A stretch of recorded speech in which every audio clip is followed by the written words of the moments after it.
이 시간 우리가 함께 읽은 본문에서 랍비돗의 아내 여선지자 드보라라는 제목으로 하나님의 말씀을 전하도록 하겠습니다. 우리가 사사시대 때 이스라엘 백성이 하나님을 떠나서 하나님을 자꾸 또 잊어버리고 가나안 땅 가운데 거주하다 보니까 가나안의 그 풍요로움, 가나안의 부유함을 쫓아서 바알과 아세라를 섬겼던, 그래서 각자 소견에 옳은 대로 행하던 그런 시대예요.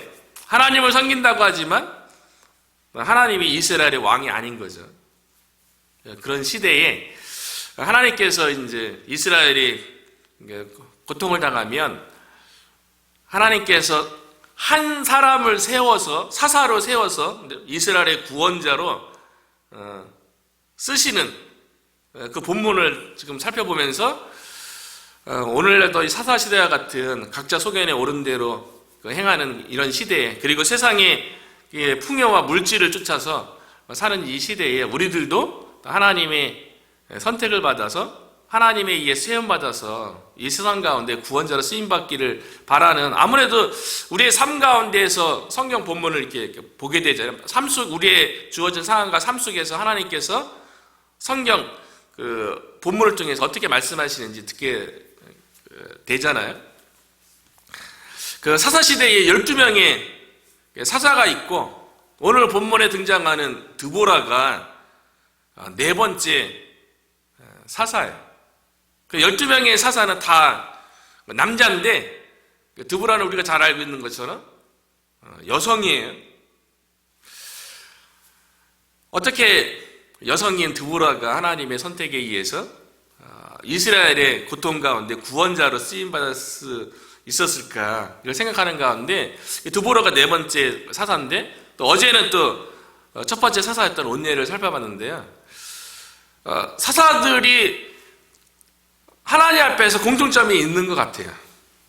또 하나님께서 어떤 사람을 선택하는지도 사사들을 이렇게 살펴보면서 조금은 깨달음이 있는 것 같아요. 하나님께서 사람을 통해서 하나님의 일을 하시는데, 우리가 생각할 때에는 하나님의 일을 하는 사람은 그 일을 감당할 만한 사람, 할 만한 사람, 뭐 더 될 만한 사람, 이런 사람을 쓰는 것이 아니라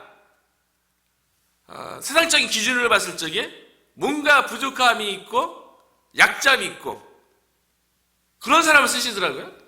그런데 그 약함과 부족함 때문에 하나님을 찾고 하나님을 의지하고 오직 하나님만 바라봤던 사람들, 그런 사람들을 사사로 부르셔서 이스라엘의 구원자로 하나님께서 사용했다는 걸 보게 되는 거예요. 어제도 살펴봤지만 첫 번째 사사는 온니엘인데 에돔 지파 그나스의 자손이었잖아요. 이스라엘 지파 가운데 수많은 이스라엘의 순수혈통도 있고, 온니엘은 나중에 유다 지파로 들어갔지만, 에돔 지파에서 유다 지파로 들어갔지만, 유다 지파 가운데도 하나님께서 쓰실 만한 사람이 있을 수 있죠. 근데 하나님께서 쓰실 만한 사람이 없으니까 순수혈통이 아닌 하나님 앞에 서 있는 온니엘을 첫 사사로 하나님께서 쓰셨고요. 두 번째 사사인 에훗도 마찬가지죠. 오른손에 장애가 있어갖고 왼손잡이였던 에훗을 하나님께서 사용하셨죠. 일반적으로 왼손보다는 오른손이 몇 배 힘이 더 세잖아요. 그런데 하나님께서 오른손에 장애를 입어갖고 왼손을 쓸 수밖에 없는, 그러니까 오른손 잡이보다도 왼손 잡이로서 힘이 더 약할 것 같은데, 아무리 약점 있는 것 같고 세상적인 기준으로 힘이 좀 부족해 보이는데 하나님의 손에 붙들리면 그 약함이 세상적으로 약해 보이는 그 손이 얼마나 강력하게 쓰임받을 수 있는지를 성경에는 에훗의 왼손에 대해서 이렇게 설명하거든요. 사사기 3장 21절 22절에 보니까요, 에훗이 왼손을 뻗쳐 그의 오른쪽 허벅지 위에서 칼을 빼어 왕의 몸을 찌름에 그 모압 왕 그 에글론에게 이제 공물을 바치는 가운데 에훗이 왕에게 내가 1급 비밀입니다. 독대를 요청한 다음에 오른쪽에 왼손잡이니까 당연히 오른쪽에 칼을 찼죠. 그리고 왕 앞에 서기 전에 이렇게 딱 이렇게 점검할 때도 피할 수 있는 거고요. 일반적으로 오른손잡이들 왼쪽에 칼을 차니까요. 근데 그 왼손잡이를 어떻게 썼는지 사사기 3장 22절에 보니까요. 그 모압 왕 에글롤이 또 성경에는 뭐라고 기록하냐면 매우 비둔한 자래요. 그러니까 엄청나게 배 나오고 엄청 뚱뚱한 이렇게 그런 왕이거든요. 그런데 에훗이 왼손으로 칼자루도 나를 따라 들어가서 그 끝이 등 뒤까지 나갔고 그가 칼을 그의 몸에서 빼내지 아니하였으므로 기름이 칼날에 엉겼더라. 칼자루도 나를 따라 들어가서 너무 급박한 상황인 거예요. 그래서 에훗이 오른쪽 허벅지에서 칼을 딱 뺐는데 칼자루에서 칼이 빠져야 되는데 빠지지 않고요. 칼자루에 그냥 모압 왕에게 배를 찔렀는데 칼자루가 있으면 칼이 잘 들어가죠, 몸에요. 칼자루가 있으면 잘 안 들어가는 거 아니에요? 근데 칼자루채 몸에 들어갔는데 그 매우 비둔한 몸이 칼자루가 통과될 정도로, 그래서 기름이 엉길 정도로 연약해 보였던 그 왼손이 하나님께 쓰시니까요. 어마어마한 힘을 발휘해서 결국 그 모압 왕을 죽인 거로 인해서 이스라엘 백성이 에훗 때문에 80년 동안 평화를 얻어요. 또 그리고 그 이후에 일어난 한 줄밖에 기록되지 않는 세 번째 사사는 삼갈이거든요. 그래서 삼갈은 소 모는 막대기. 소 모는 막대기는요, 말 그대로 소를 몰기 위한 용도잖아요.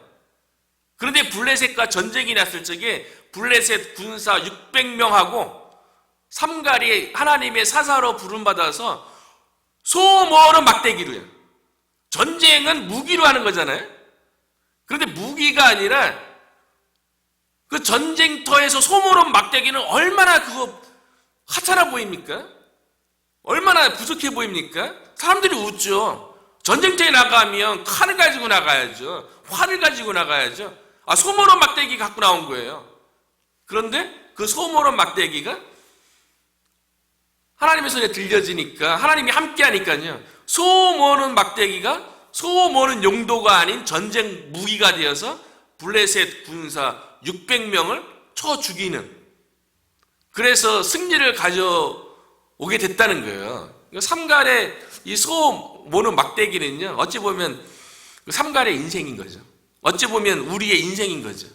우리의 인생이 세상의 관점으로 볼 적에 연약해 보이고 부족해 보일 수도 있고요. 또 교회를 세워가는 가운데 우리의 교회의 모습이 부족해 보이고 약한 모습이 있다 할지라도 우리들도 사사처럼 하나님께서 쓰시고자 하면, 하나님께서 우리를 선택하면 세상 사람들이 보기에는, 아니 뭐 교회 다닌 사람이 보기에도요, 우리의 모습이 연약해 보여서 뭐 할 수 있어.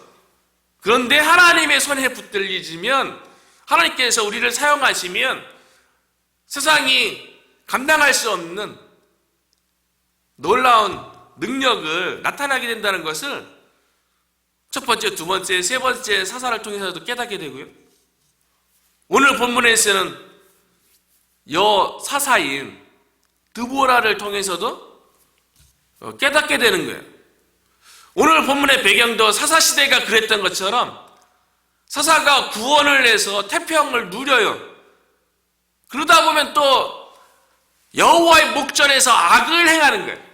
하나님 보는 앞에서 악을 행하는 거예요. 그것이 첫째, 우리가 특별수배기 때 시간에 얘기했던 것처럼 주변에 보이는 세상의 부요와 세상의 물질인 바알신과 아세라신을 섬기는 거죠. 하나님을 버리고 섬기는 거예요.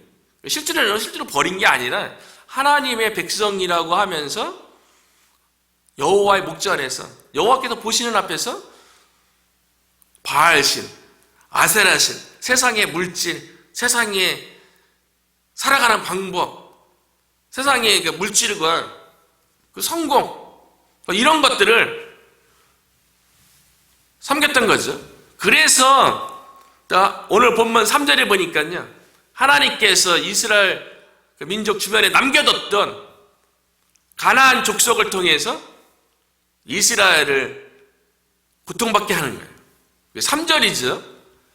야빈 왕은, 가나안 왕이에요. 가나안 야빈 왕은 철병거 900대가 있어 20년 동안 이스라엘 자손을 심히 학대했으므로 이스라엘 자손이 여호와께 부르짖었더니 사사시대에 늘 반복됐던 것처럼요, 여해복전에 악을 행해갖고 하나님께서 진노해서 주변에 거했던 가나안을 통해서 20년 동안이나 이스라엘을 학대한 거예요. 괴롭게 했어요. 그런데 성경은 이 가나안 야빈 왕에 대해서 뭐라고 얘기했냐면 철병거 900대가 있대요. 철병거요. 철로 무장한 병거가 900대가 있대요. 이스라엘 민족에게 있어서 이게 사사시대는요, 청동기 시대예요. 그런데 가나안 땅에 거주하던 사람들은요, 이미 철기 문화를 가지고 있는 거예요. 청동기 문화하고 철기 문화하고 싸우면 당연히 철기 문화가 이기는 거죠. 그것도 철병거예요. 그것도 900대라고 성경은 기록하고 있어요.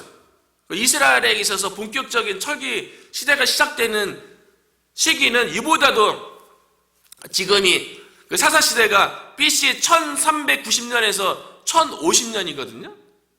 1000년 정도 돼야지, 앞으로 300~400년 더 있어야지, 다윗 왕 때가 돼야지 본격적인 철기 시대가 시작되는 거거든요.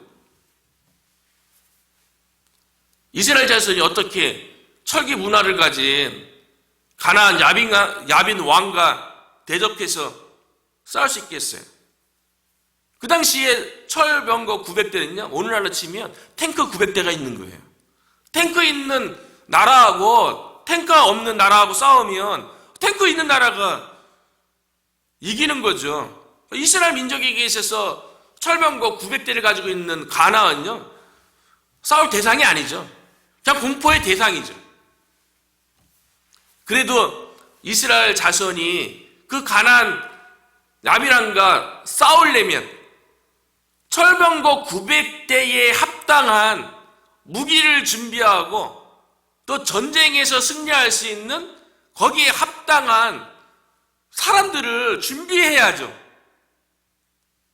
이스라엘도 전쟁에 대해서 중요하게 생각했어요. 그래서 이스라엘 백성을 계수할 적에 전쟁에 나갈 수 있는 장년의 수만 센 거 아닙니까?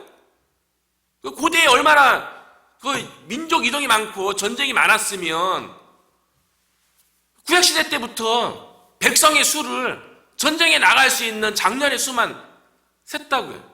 그러면 가나안과 전쟁을 치르려면 그 전쟁에 합당한 지휘관과 그 전쟁에 합당한 전쟁 무기와 그 전쟁에 합당한 가장 건강한 청년 남자들 중심으로 좀 근육도 있고요, 또 훈련된 그런 사람을 준비해서 가나안과 싸워야죠. 그런데 하나님께서 전쟁은 일반적으로 남자들이 치르죠. 그런데 오늘 본문에 보니까 전쟁을 치르는데 하나님께서 아주 이상한 현상인 거예요. 전쟁에 주의할 수 있는 사사를요, 여자를 세웠어요. 4절이죠. 그때의 랍비돗의 아내 여선지자 드보라가 이스라엘의 사사가 되었으니, 드보라를 설명해 주는데요, 가나안과의 전쟁에서 드보라가 사사로 하나님으로부터 부름받았어요. 전쟁은 남자들이 하는 거죠. 남자들의 전유물이죠. 그런데 하나님께서 드보라를 선택했는데, 드보라를 성경은 뭐라고 설명하고 있습니까? 랍비돗의 아내래요. 랍비돗은 남편이고요. 랍비돗의 아내, 가정주부예요. 아니, 여성을 부르더라도 좀 운동 좀 많이 하고 젊은 여성, 그래도 조금 이렇게 많이 이해해갖고, 오늘날도 뭐 여군 입고 그러니까 다 젊은 사람들 아니에요? 젊은 여성 가운데 불러야죠. 결혼 안 한 여성 가운데 불러야죠. 이미 남편이 있는, 오늘날 치면 가정주부죠? 가정주부를 전쟁 가운데 사사로 세웠다는 거예요. 그 당시 사사가 하는 일은요, 두 가지 일을 하는 거예요. 사사란 말 자체가 저지, 재판관, 예전에 공동 번역 성경 시절에는 그 사사기를 사사라고 얘기 안 하고요. 영어로는 저지고, 그러니까 판사라는 거죠. 옛날에는 판관기라 해서 판관기. 전쟁이 없을 때에는 사사가 하는 일은 재판하는 일이에요. 하나님의 말씀에 따라서 백성의 문제를 가지고 오면 재판해주는, 말씀에 근거해서 이제 재판을 해주는 거죠. 하나님의 백성이니까요. 그래서 5절에 보면요, 그는 에브라임 산지 라마와 베델 사이 드보라의 종려나무 아래에 거주하였고 이스라엘 자손은 그에게 나아가 재판을 받더라. 이스라엘은 하나님의 백성이잖아요. 그들 가운데 송사가 일어나거나 뭐 다툼이 일어나면 하나님의 말씀으로 재판하고 땅땅 두드리는 일을 드보라가, 랍비돗의 아내, 가정주부가 그 일을 했다는 거예요. 그리고 사사가 전쟁이 벌어지면 전쟁을 지휘하는 지휘관 역할을 하는 거예요. 사사가 두 가지 역할을 하는 거죠. 그래서 6절에 보면 드보라가 사람을 보내어 아비노함의 아들 바락을, 그러니까 이스라엘의 장수로 바락을 선택한 거예요. 드보라가요. 그러니까 이스라엘 장수로 바락을 세워서 바락에게 명령을 내리는 거예요. 납달리 게데스에게 불러다가 그에게 이르되 이스라엘의 하나님 여호와께서 이같이 명령하지 아니하셨느냐? 아니 하셨느냐? 너는 납달리 자손과 스불론 자손 10,000명을 거느리고 다볼산으로 가라. 명령을 지휘관으로서 명령을 하는 거죠. 드보라가 하나님의 말씀을 받아서요. 드보라는 전쟁이 없을 때에는 재판관으로 하나님의 말씀을 가지고 백성들의 문제를 재판해 주고요. 전쟁이 일어나면 하나님의 말씀을 가지고 장수를 세워서 전쟁하도록 지휘하는 지휘관 역할을 한 거죠. 참 이상한 일이죠. 오늘날 생각하더라도 재판하는 일과 전쟁을 지휘하는 일은요, 대대로 남자들이 하는 일이었어요. 그런데 가정주부가 했다는 얘기는 뭡니까? 그러니까 이스라엘 민족 가운데 건장한 남자 가운데 재판을 하거나 전쟁을 지휘할 만한 사람이 없었던 거예요. 하나님의 백성은 하나님에 대한 믿음으로 하나님의 말씀에 순종함으로 살아야 되는데요, 이스라엘 백성 가운데 하나님의 말씀에 순종하는 사람이 없었던 거예요. 그러니까 약해 보이고 부족해 보이는 가정주부를 하나님께서 불러서 사사로 세워서 재판하는 일을 하게 하고요, 전쟁의 지휘관 역할을 하게 했다는 거예요. 오늘날로부터 3,000년 전에 이게 가능합니까? 여성의 지위가 높아진 적이 다 현대에 와서 이루어진 것 아닙니까? 하나님은 남자나 여성이나 창세기 1장에 보면 하나님의 형상으로 남자와 여자를 창조하시고 똑같이 창조하셨죠. 그런데 인류의 역사에 있어서는 여성보다는 남자를 더 지위를 높였잖아요. 뭐 동서를 막론하고요. 그래서 미국의 경우도 미국의 이제 최고 재판의 권위가 있는 영반 대법원에 여성이 언제 임명됐는가 보니까요, 최근이에요. 보니까요. 첫 번째 미 연방 여성 대법관이요, 산드라 데이 오코너라는 인물인데요, 1981년에 임명됐대요. 1981년이요. 30년 정도밖에 더 된 거 아닙니까? 그 이후로 지금은 미국의 대법관 9명 중에 3명이 여성이라 그래요. 여성이 재판하고 그 재판을 받아들이는 그 남자들이 잘 안 했던 거죠.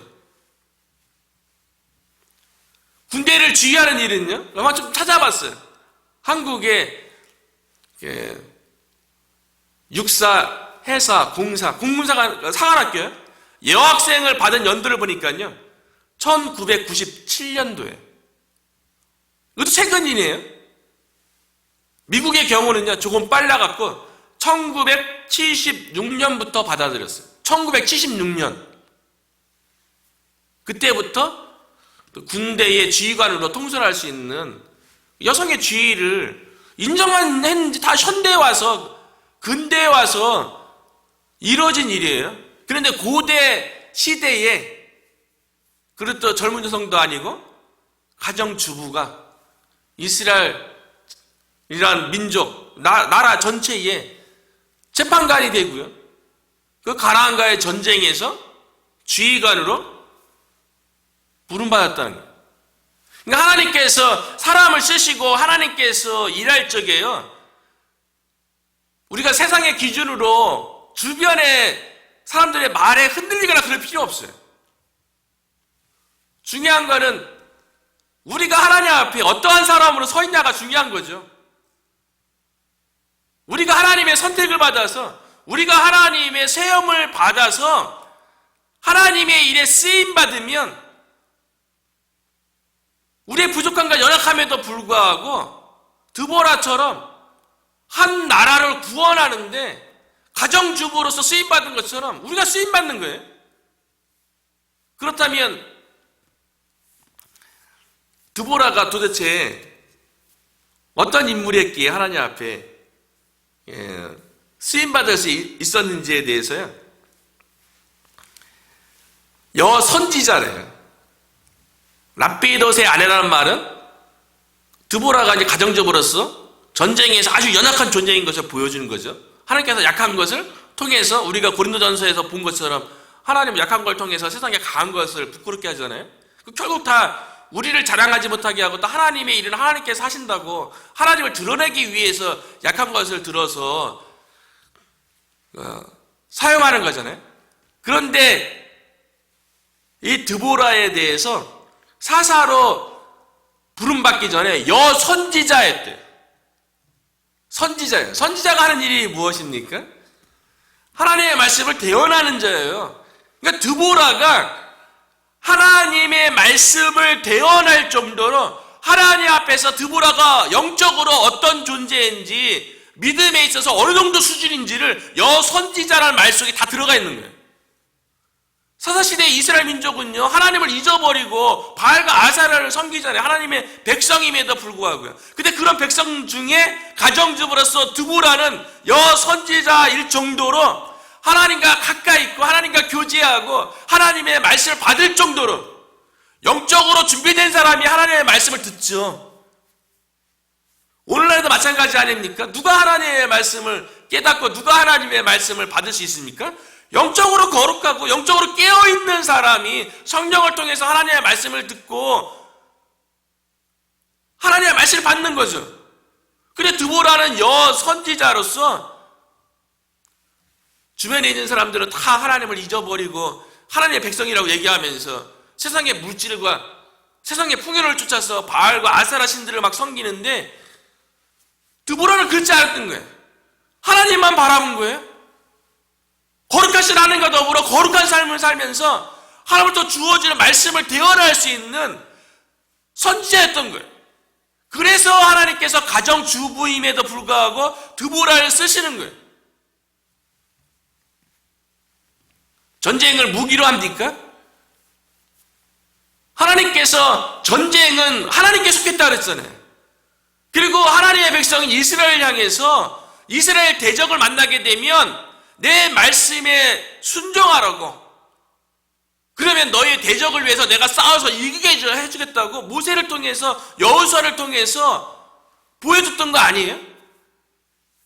그런데 이스라엘 백성 가운데, 이스라엘 젊은 남자들 가운데요, 그렇게 하나님을 바라보고 하나님의 말씀 가운데 순종하는 사람들이 없으니까요.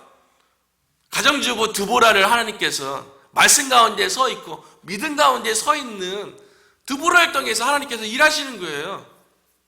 저와 여러분이 드보라처럼 하나님을 가까이 하고 하나님과 교제하기를 기뻐하고 하나님의 말씀을 묵상하고 하나님의 말씀 가운데 성령의 깨달음이 있고 그 말씀 가운데 마음에 주어져서 말씀 붙잡고 사는 저와 여러분이 되었으면 좋겠어요.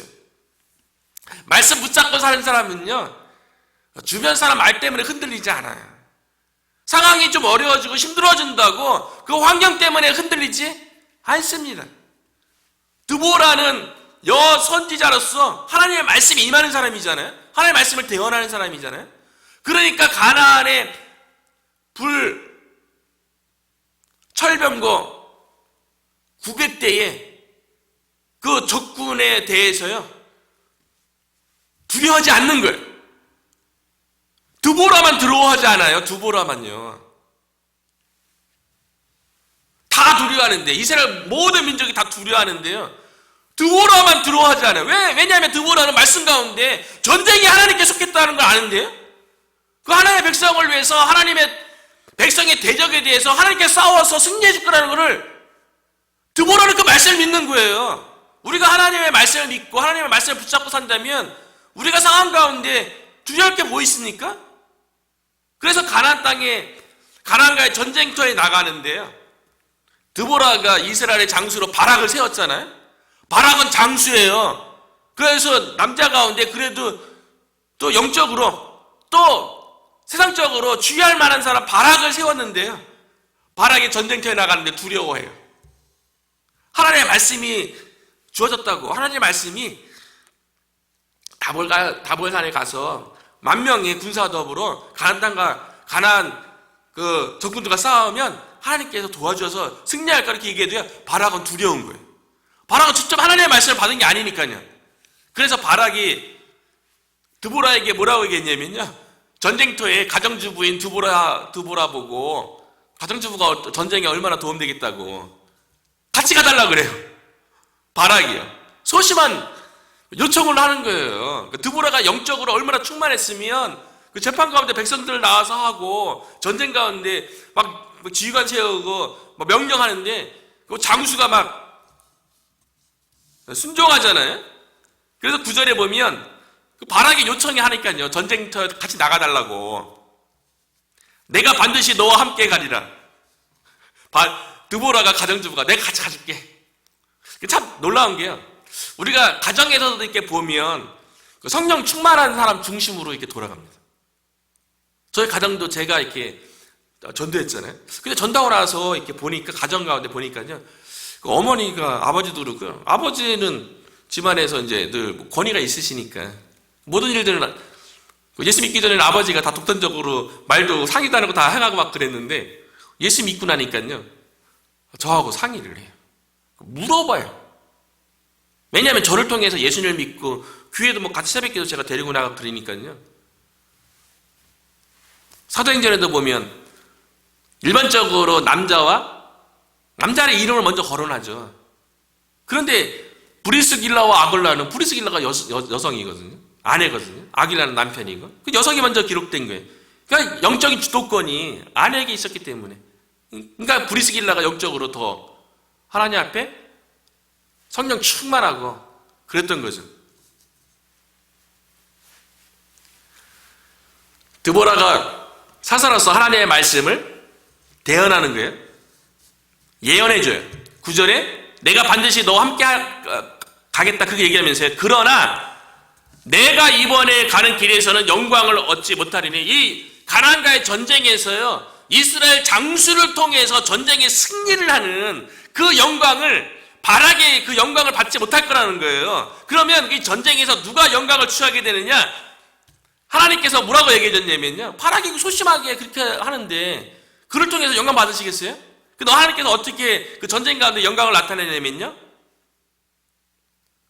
이는 여호와께서 시스라는 가나안 야빈왕의 군대 장관이에요. 적군의 장수예요. 시스라를 여인의 손에 파실 것임이니라 하고 드보라가 일어나 바락과 함께 전쟁터인 게데스로 가니라. 이 여인이 누구냐면요, 이 여인도 가정주부예요. 야엘이라는 여인인데요, 사사기 4장 21절에 보니까요, 하나님께서 이스라엘 군대와 함께 해주셔서 철병가 900대가 있었지만 이스라엘이 승리를 주도하는 거예요. 그러니까 압도하는 거예요. 그러니까 가나안의 군인들이 물러가다가 그 군대 장관인 시스라가 자기네 동맹 맺은 그 지역에서 한 야엘이라는 여인의 장막에 들어가서 피신했어요. 후퇴하다가 여인의 장막에 들어갔어요. 그리고 나를 숨겨달라고, 그리고 좀 먹을 것 좀 달라고, 마실 것 좀 달라고, 그 대접받았어요. 그리고 그 적군의 장수인 시스라가요, 잠이 들었는데요, 이 야엘이라는 여인이 어떻게 했냐면요, 사사기 4장 21절에 보면 그가 깊이 잠드니 하나님께서 시스라를 여인에게 파셨다 그랬죠. 그 야엘이 어떻게 하냐면요, 그가 시스라예요. 시스라가 깊이 잠드니 헤벨의 아내, 가정주부죠. 야엘도요. 헤벨의 아내 야일이 장막 말뚝을 가지고 손에 방망이를 들고 그에게로 가만히 조용히 가서 말뚝을 구해 관자놀이에 박음에, 관자놀이는 눈과 귀 여기잖아요. 옆으로 잤나 보죠. 여기다가 말뚝을 박음에 말뚝이 꿰뚫고 땅에 박히니 그가 기절하여 죽으니라. 가정주부의 힘이 얼마나 센지요. 장막에 말뚝 뽑아다가 방망이로 관자놀이에 대고 힘을 쳤는데요, 이게 뚫어갖고 땅까지 박혀야 되잖아요. 가정주부로 쓰신 거예요. 이스라엘 민족 입장에서는 가정주부인 드보라를 통해서 전쟁이 주의되어지고요, 그리고 가정주부인 그 야엘에 의해서 적장을 죽여서 승리를 이끄는, 그래서 가나안이 전멸되었어요. 남자들 가운데 얼마나 하나님 앞에 제대로 선 사람이 없으면 하나님께서 여성 중에서도 또 가정주부의 믿음이 더 좋죠. 사실 오늘날에도 보면 얼마나 많은 하나님의 일을 또 교회에서 감당합니까? 드보라와 야엘을 통해서 가나안 가운데 큰 승리를 가져온 거죠. 저와 여러분이 이제 드보라처럼 우리가 가정주부인 것처럼 그런 거죠. 우리가 교회를 세우고 복음 전도하는 데 있어서 연약한 모습 가운데 있을 수 있잖아요. 연약한 모습이죠. 그런데 하나님께서 우리를 붙들어 주시고 우리를 사용하시면 우리를 통하여서 이 지역 가운데 잃어버린 영혼, 예비된 영혼들을 구원하는데 하나님께서 우리를 사용하실 줄로 믿어요. 조건이 좋지 않고 재능이 없고 힘이 없고 가진 것이 없다 할지라도 우리가 하나님의 말씀 가운데 붙잡혀 있고 믿음 가운데 거한다면 우리를 통해서 이 지역 가운데 하나님의 큰 일들을 행할 줄로